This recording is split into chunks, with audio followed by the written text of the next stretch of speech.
So we made it into Crazy Horse, got a ticket this time. If you remember, in season 2, we sat out at the highway and looked at it from there. But we had a second, we sort of always regretted that a little bit. Wanted to see what was back here, and so Gigi's with us, and Gigi treated, so we got the red ticket. Thank you, Gigi. We won't sit on the highway. You're welcome. We won't sit on the highway. We'll see what it looks like. So they drew the head of the horse up on there. It looks very sad.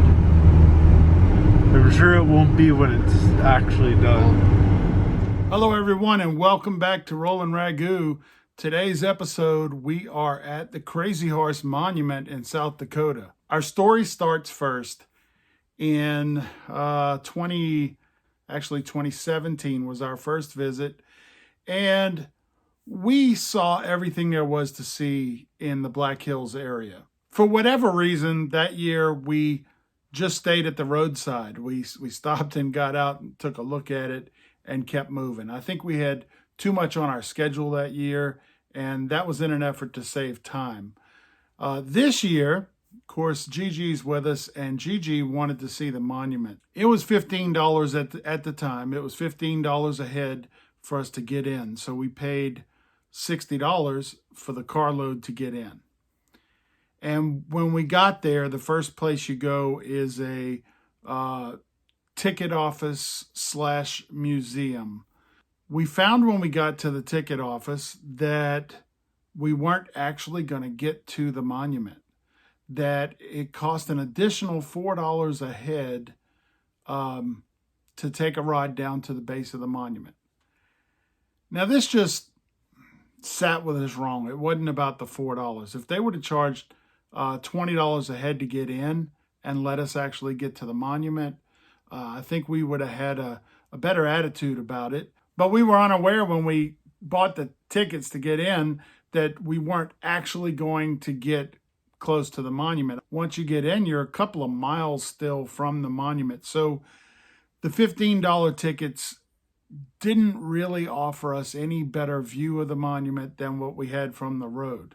Gigi was actually so upset by the extra $4 charge that she was going to make a donation to the monument. And, you know, our hearts are all inspired by the Native American story there.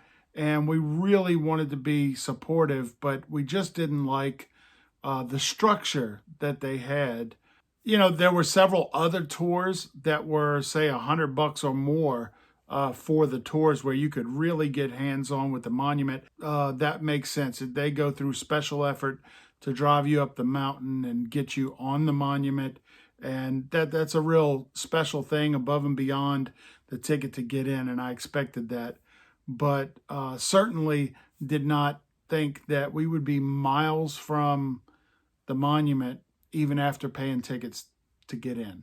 With that said, we enjoyed, they had some outdoor entertainment, I guess, some Native American dance and music, and that was very interesting.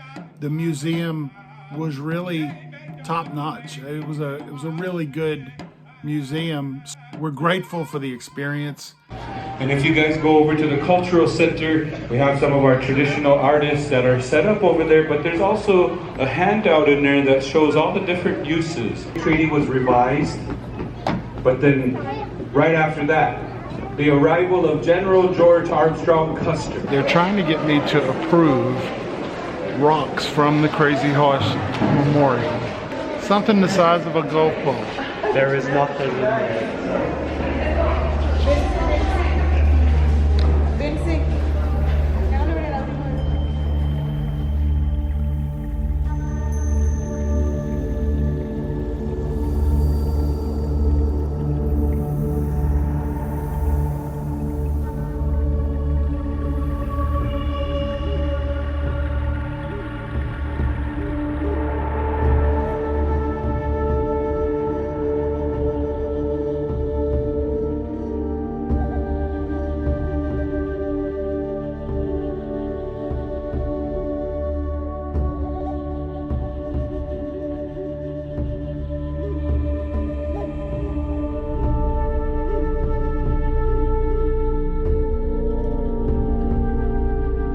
In next week's episode, we will be leaving the Black Hills and headed to Wall, South Dakota, which is the home of Wall Drugs Drugstore.